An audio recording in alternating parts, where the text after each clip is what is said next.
John Refra merupakan nama aslinya. Kay yang menjadi nama belakangnya hingga hari ini diambil dari pulau tempat asalnya yaitu Pulau Kay di Maluku Tenggara. Bagaimana perjalanan hidup pria pelaku pembunuhan di daerah pertigaan ABC, Duri Kosambi, Jakarta Barat dan penyerangan rumah di Green Lake City, Tangerang? Berikut selengkapnya.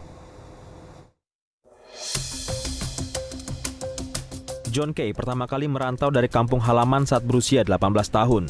Ia nekat naik kapal penumpang dengan tujuan Surabaya tanpa uang sepeser pun. Sempat menggelandang di Surabaya, 2 tahun kemudian ia memutuskan pindah ke ibu kota, Jakarta. Saat bekerja sebagai tenaga pengamanan di sebuah tempat penginapan di Jalan Jaksa, Jakarta, John Kay terlibat keributan dengan sekelompok orang. Ia membunuh salah satu lawannya dengan golok.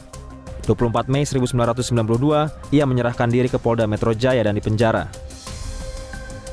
Kelompok John Kay pernah terlibat konflik dengan Basri Sangaji. Kedua kelompok ini saling serang. John diserbu saat berada di diskotek. Basri akhirnya tewas ditembak kelompok John Kay di salah satu hotel di Jakarta pada Oktober 2004 lalu. Namun saat itu John hanya diminta jadi saksi dan dinyatakan tak terlibat pembunuhan tersebut. John Kay dan adiknya Tito ditangkap di Maluku Tenggara pada 11 Agustus 2008. Saat itu John dituding melakukan penganiayaan kepada 2 pemuda, Charles Refra dan Remy Refra di Maluku.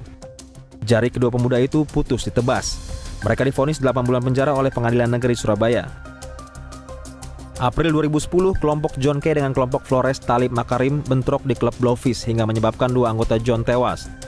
Pertikaian tersebut akibat berebut bisnis jasa pengamanan. Perseteruan ini berlanjut di Pengadilan Negeri Jakarta Selatan pada September 2010. Tito Kay mendapat luka tembak di dada sampai 1 orang sopir Kopaja jadi korban. Kejadian ini dikenal sebagai peristiwa Ampera berdarah. Pada Februari 2012, John Kay kembali dibekuk saat berada di hotel di kawasan Jakarta Timur. Penangkapan tersebut terkait kasus pembunuhan Tan Haritantono di Swiss Bell Hotel, Jakarta Pusat pada 26 Januari 2012. Pembunuhan atas klien pengguna jasa penagihannya ini membuat John dijatuhi hukuman 16 tahun penjara. Baru 6 bulan dibebaskan dari lapas Nusa Kambangan, John Kay kembali ditangkap kepolisian lantaran diduga terlibat pembacokan di Duri Kosambi, Cengkareng, Minggu 21 Juni 2020 siang. John ditangkap bersama 24 orang kelompoknya di kediamannya di perumahan Titian Indah, Kota Bekasi, Jawa Barat.